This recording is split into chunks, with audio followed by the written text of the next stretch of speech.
What's up, guys? We're on to the next element. All right, we're gonna. I'm not doing any more intros. We're jumping right into it. I keep saying I'm gonna jump into it. I don't. We're jumping into it. Starting off really strong in Thunder. Boombat. This card is the cheapest way to remove anything in the board that's not stopping targeting. You're just blowing up stuff. So Boombat's here for a good time, not a long time. Play down 2-1 for 1 Thunder, but we don't care about stats because you're immediately disenchanting a Thunder from it and destroying target opponent's Celestial. This card's going to see play in aggro decks, it's going to see play in control decks, it's going to see play in mid-range decks, it's going to see play in your mother's deck, in your brother's deck, in your son's deck. Everybody's going to play this. If you're playing Thunder, you're playing Boombat. If you're not playing Thunder, you might be playing Boombat still because it's so efficient. One cost, destroy anything, is really good. Really, really good. Destroy any target Celestial, really strong. The only downside is you use your Celestial Summon per turn to do this, so you won't be able to normal cast anything else. But it's a big payoff. It's such a good card. And, if you find a way to Nexus another Thunder onto it so you don't lose it right away and maybe you can protect it, do it on repeat. Like, Rise from the Ashes, do it again. Like, this card's great. I can't say anything. This is your S tier removal in Elestral. Like, not maybe not S tier, but solid A tier. Super strong, super super good. Again, only downside is that you lose your normal cast return, but that's not the end of the world because you're playing it to get rid of something that's gonna destroy you anyway. So you're saying no. I'm gonna for one say bye bye. Great splash card on one as well. Have fun playing. You could put this in any deck and throw like 2 Thunder in there and be good and be happy. Next up, another strong card in Thunder. Sonicore is a 7-2 for 2. Cannot be chained by counter runes, which means your opponent can't answer this card until it hits the board. But then they still can't answer it because as long as it's in attack position, players cannot cast counter runes. They just can't. Neither can you. But if you're running this and this is your main win condition or whatnot, you don't care about your counter runes. You're maybe running like 2 or 3 in the deck, so you're not too worried about it. So yeah, you just win. Like, not just win, but this card does a lot. Now, unfortunately, it will still die to Earthquake and stuff like that. But that's why you play Leonite with it. Essentially, that's my deck. I play this and Leonite, get them both into play, and tell my opponent, all right, can you answer, some 7s or 9 attacks, depending on what artifacts I have on them. And if they can't, I win the game. I've played a lot of games where somehow I get both Sonicore and Leonite into play with no issue, and my opponents just go, oh, I can't beat that, and they scoop. Very, very strong card. Next up, Ampup. It's a 3-3 for 1 Thunder, which are missed stats. But you can expend 1 Thunder, discard Ampup, and search deck for 2 more Ampups, add them to your hand. So this card's going to see play in the discard disruption deck because this is Golden Apple Discord fodder. It's a great card to discard to because you just say, okay, I'm going to expend the 1, put it in my graveyard or my underworld, get 2 more in my hand. Now I'm going to play Golden Apple Discord, discard another Ampup, disrupt your hand. I'm not going down cards. You're going down cards now. And then you can combo this with your lycavolt, which we'll get into next. Yeah, you basically just do this to fill your hand up with some fuel for like Golden Apple Discord. That's about all it does. You could argue that it's deck thinning, which it is. It's not a ton of deck thinning because at the same time you could say, well, Nectar of the Gods gets 2 cards too, and they're not limited to just card. Like you don't want to play this on the board as a 3-3. So is this deck thinning? Yes. Is that the good part about it? No. This is going to see play in the discard deck, so you have extra discard fodder. And maybe you see it run in Thunder decks if discard becomes a super prevalent thing, so you have more things to discard. But the payoff for Ampup is lycavolt, as I mentioned. So it's a 6-3 for 2. It gets +2 attack for every Ampup in your underworld, which is super easy to get Ampups into your underworld. And when it destroys the opponent Celestial in battle, you can discard a card from that opponent's hand at random. So if you, turn 1, get your Ampup in the underworld, get something on board like a Sparkitt, disrupt their hand, play Gapple. They just lost 2 cards. They can't answer Lycavolt. You play into Lycavolt next turn. You attack. You do some more discard stuff. you can probably win a game like that. That's not really super magical Christmas land, but if your opponent can't respond to it, lycavolt can win you a game just by disrupting the opponent's hand a lot. And it's an okay beater. It's gonna see play in the discard deck, maybe as a one or two of. It's not gonna see a ton of play, and it's only gonna see play in those discard decks, in my opinion. Maybe we get like a Thunder Tempo deck because Thunder does need some big attackers. It doesn't have a ton of those right now. But next we have our Elechik.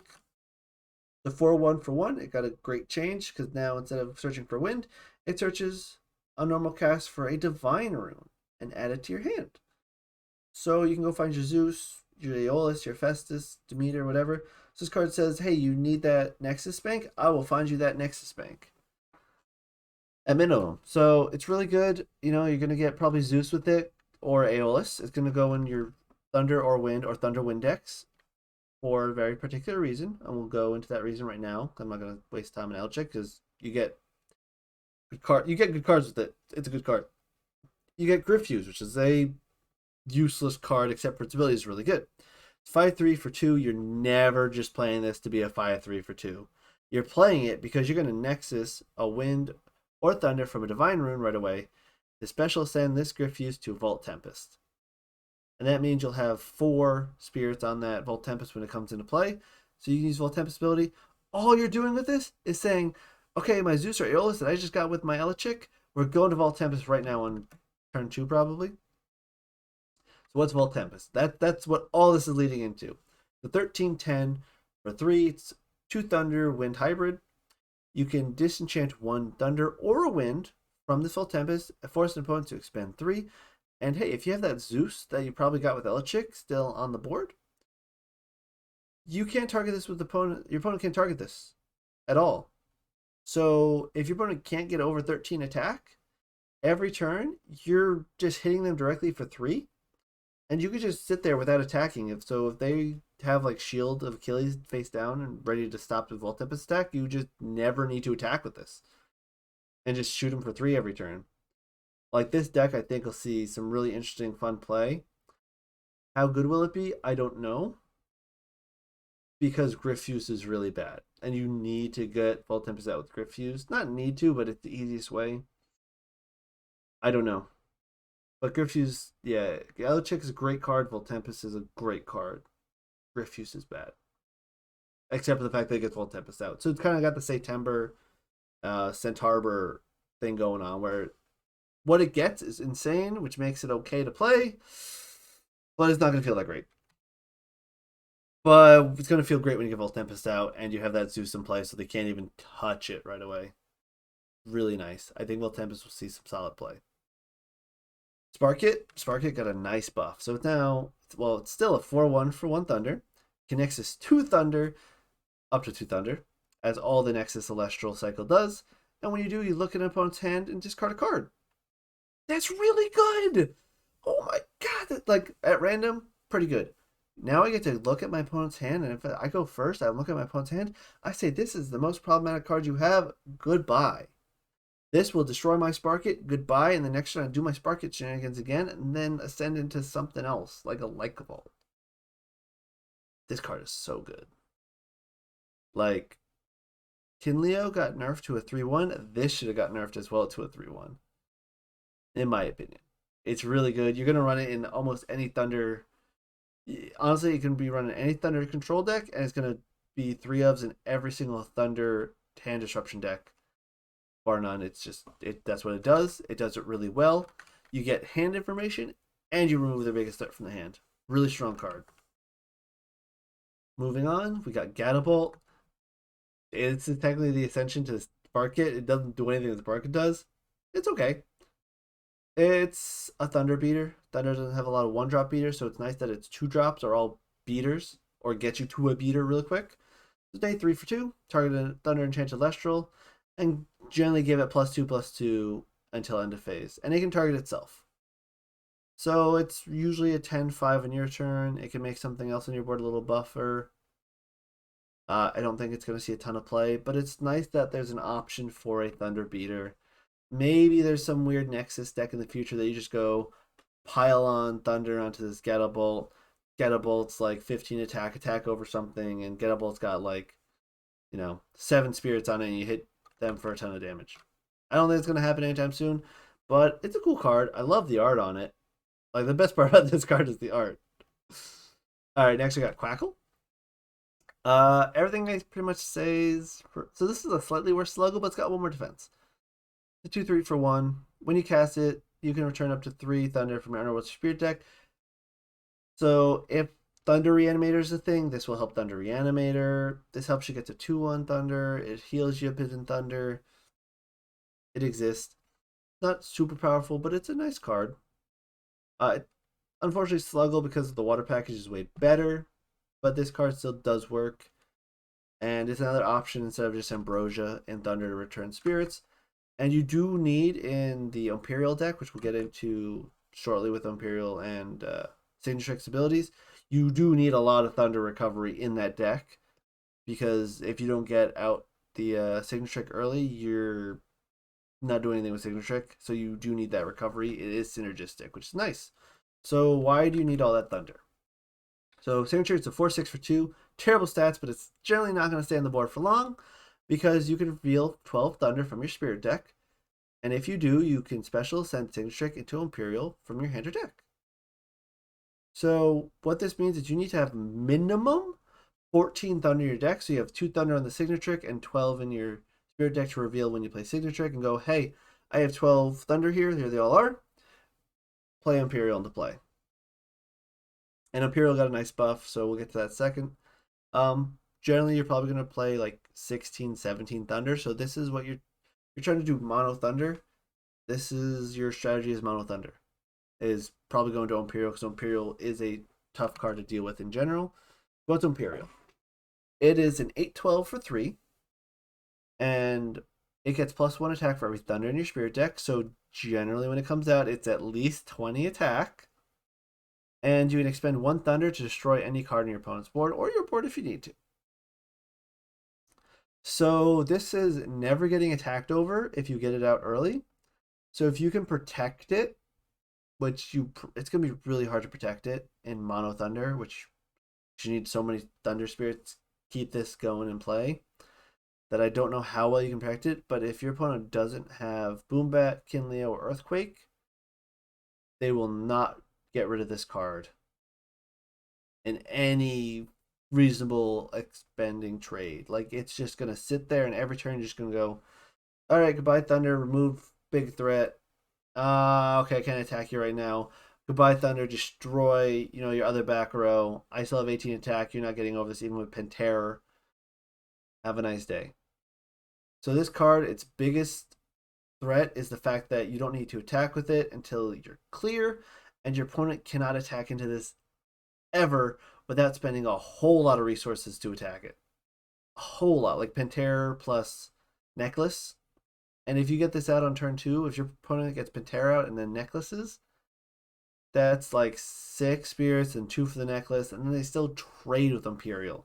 So they don't even get a favorable trade out. They just lose so much to get rid of Ohmperial. Yeah, Ohmperial's a threat, but it's going to be a difficult deck to play because you're running pretty much Mono Thunder and hoping that it works out for you. Jolten, 3/2 for 1, does what it always does. Search your deck for a Stadium Rune, add it to your hand. Ironically, it's going to see the most play probably in Earth decks to get Foley out faster as a 2 or 3 splash. And it's going to see some play in Thunder because Thunder doesn't have any of those 5 stats. So you do need to get like an Olympus out or something to get to that 5 stat. That's about it. Jolten, he's an okay card. He's only going to see play again in Earth and Thunder, in my opinion. I think. Maybe. Possibly. Potentially. Raiceros. Honestly, I think this is the best 1-drop in the game. Probably the best 1-drop in the game. Assuming you're not playing against Thunder, which probably makes it slightly less than 1-drop, but it's a 2/4 for 1. If it's enchanted, your opponent cannot attack the turn that their Elestral's enchanted. So if they play Necrof with fire, so sad, too bad, can't attack me. This card's going to single-handedly force any attack deck to run probably 1 Thunder, just so they can get over Raiceros or get rid of Raiceros right away. You stick Raiceros, you're probably getting your Sonicore right away. You're probably getting your Gatobolt. You're probably getting your Cygnetrik right away. Like you thought that Ohmperial went Quackle, Cygnetrik, Ohmperial. No, it's going Raiceros, Cygnetrik, Ohmperial. It's a great card. Great card. I'm surprised it didn't get any kind of nerf. It does so much work. At worst case scenario, you have sideboard it out and maybe sideboard it out and put in like some misenchanted Mustachians instead. But it's a big card. It does a lot of work. S tier, A plus tier, really strong. Astrabbit, another strong card in Thunder. Again, you'll notice Thunder doesn't get to 5 defense or attack ever in their 1-drops, but their 1-drops make up for it with really strong abilities. 2/4 for 1. When this Astrabbit receives 1 or more Thunder, you can look at the top 3 cards of your deck. One of them goes to your hand, which you will reveal to your opponent, and the rest gets shuffled into your deck. So when you look is synonymous with search right now, which means you have to reveal the card. But you don't reveal the 2 cards that go back and shuffle into your deck. You just look at the one, you show your opponent the 1 card and shuffle the rest of your deck. So they don't know what options you chose from, they just know what you get. You can do this on repeat with some Nexus effects. So if you have like Altar or Circle of Sky, you can use that to get some more filtering. Combo this with Circle of Sky and like a Zeus in play, you can make Astrabbit, a little bit. You could just draw a bunch of cards basically. Astrabbit sees a lot of play just because looking at 3 cards and taking the best option of those 3 is really strong, and you get a 2/4 body on top of it. And hopefully you get Olympus in play so it becomes a 2/5 or 3/5 and sticks. Really strong card. Don't disrespect it. It's very strong. It'll do a lot of work. Zeus, with Demeter, probably the 2 worst Divine Runes. That being said, all the Divine Runes are really good because at worst they're Nexus banks. We know that Zeus works great with Cygnetrik. We know that Zeus wants to get some Nexus going on with it. It targets opponent's Elestrals, makes it, I think, a little bit worse than Demeter because your opponent, you might not be able to target your opponent Elestral based on what they have. But it does the Divine Rune thing. You get 3 spirits out onto it, maybe 2, do some Nexusing, bounce some spirits around, and maybe it gets you to break a board because that 3 attack through defense might be relevant. Because Thunder has no 5 stat, again, I keep saying this in Thunder, Zeus will be a very useful card in Thunder because it will allow you to attack over things a lot more than you should. So I think Zeus will see a lot of play because Thunder is struggling for that last stat. But it's okay because Thunder has really, really strong effects. So yeah, moving on. Thunderbolt of Zeus. So you'll see in the next couple cards, Thunder has a sub theme in it of kind of burn. So this is a 2-cost artifact. The Empowered Celestial gets +2 attack. When it destroys an opponent's Celestial in battle, they must expend 1. And if the Zeus is enchanted, that opponent must expend 2 instead. It does it what it does. The best use of this, people say, is in a Thunder Fire deck where you run Lazarus and you attack 2 Elestrals with your Lazarus and make them expend a ton and take a ton of damage. Which, yeah, I think that's fair. Thunderbolt Zeus is going to see play in a Thunder Fire direct burn deck because that's where it's going to fit. Along with some of the other cards we're going to see at the end of Thunder, it might work out that that's what Thunder wants to do with Fire. Maybe Thunder throws those cards in as like some extra potential closeout in the control matchup. Thunderstorm. Don't sleep on this card. Even though we have cards like Pigus when we get to Wind, this will basically, it destroys a rune.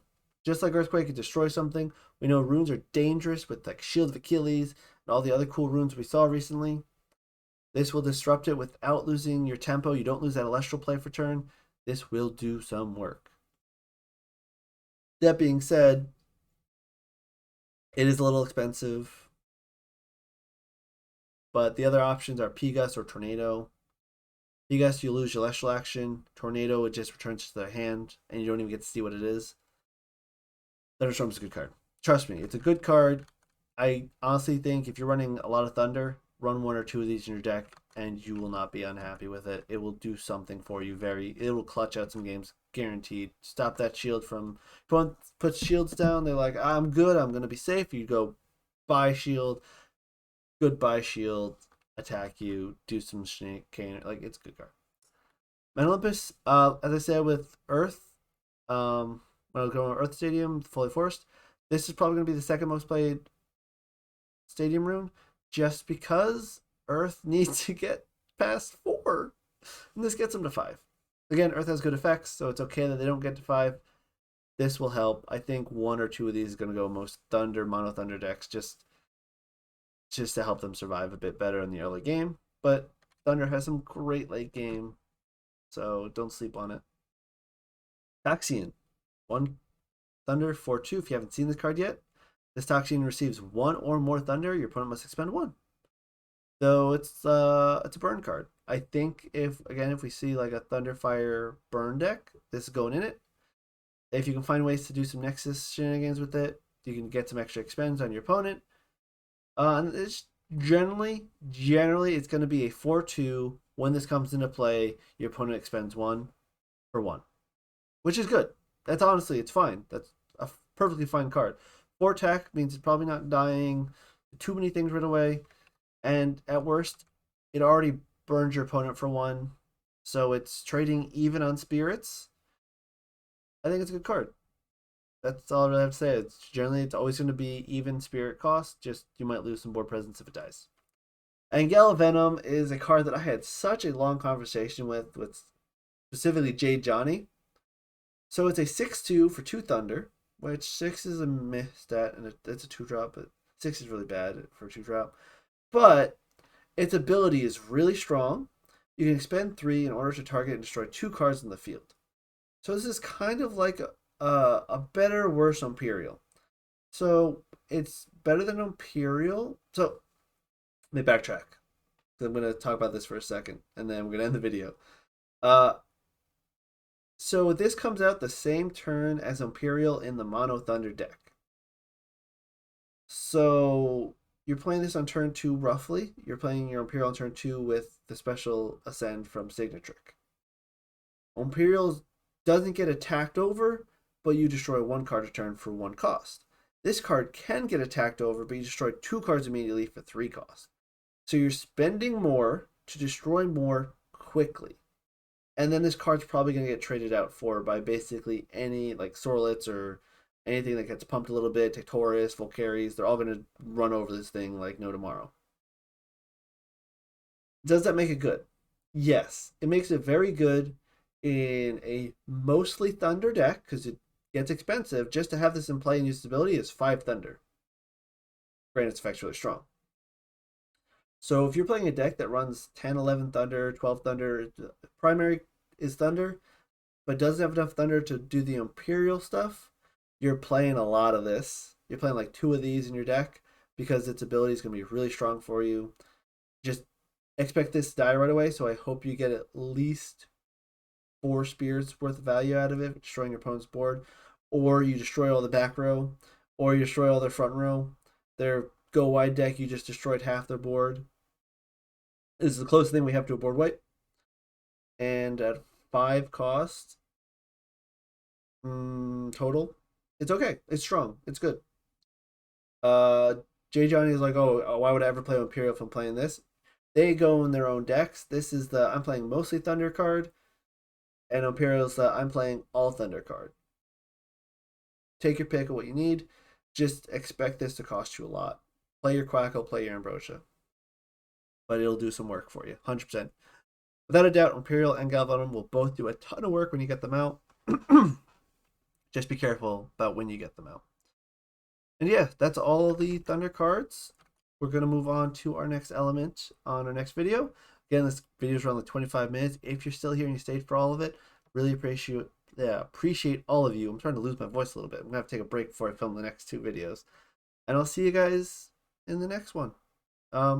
Again, if you don't want to give me that subscription or a like for sticking around, go check out the rest of the community. Go give them some support. Go support the Kickstarter, which should be live by the time this video is up. And go have some fun, play ELESTRALS. If you want to play games against me, play games against me. Hit me up in Discord. I'm always chilling in there. Check it out. Communicating. Comment in the video if you want to play me. Comment in the video if I said something you think is wrong. Johnny, when you get to this part and you say Galvenom, words, you're wrong. just tell me that's exactly what you're typing in the bottom there. You just write ditto for me, Johnny, and I know what you mean. Or just put an apostrophe. Do something stupid down there, and I'll know you got to this point. I appreciate all of you, and I'll see you guys in the next video. Have a good night or a good day. It's late here. It's like 10 o'clock. I have to go to bed. Please.